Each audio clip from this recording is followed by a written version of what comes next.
Սեռական օրգանի թլիպի վրա եղած ճեղքերը կամ չնայած դրանք ճեղքեր չեն, ավելի շատ բժշկության մեջ ճաքեր են անվանում, բայց դրանք սովորաբար խոսում են կամ ֆիմոզի առկայության մասին, կամ քրոնիկական բալանոպոստիտի մասին։ Մոտավոր պատկերացում կազմելու համար ես ձեզ մի նկար ցույց տամ, այնուհետ անցնենք առաջ։ Այս է ձեր բոլորի կողմից սիրված ատլասը, շատերին ինձ թվում է լավ, ինչ որ այլ լավ, տեսեք, նմանատիպ իրավիճակները, այս հենց է բասում, սենց է բասում, սենց է բասում կամ, հա, սրանք բոլորը այն իրավիճակներն են, որի հետևանքով մենք կունենանք ճաքեր կաշվի վրա, այսինքն եթե ինքը սրանց ավել չի բասում, դուք ստիպված ոնց որ զոռում եք, քաշում եք, որ բացի, անկախ ձեզնից այդտեղ ճաքեր են առաջանում։ Եվ քանի որ մենք ապրում ենք հայ իրականության մեջ, ցավոք սրտի նմանատիպ խնդիրները երկարատև մնում են չլուծված, երկարատև մնում են ստվերում, ամոթի կոմպլեքսների եւ այլն պատճառով։ Ես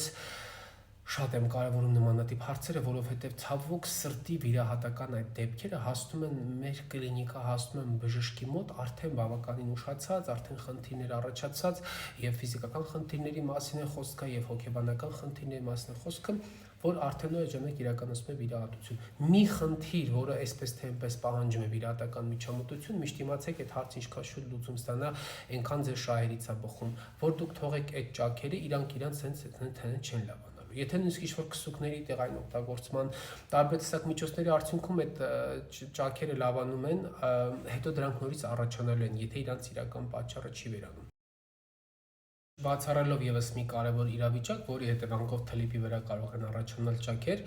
դա շաքարային դիաբետն է։ Շատ հաճախ տղամարդկանց մոտ շաքարային դիաբետը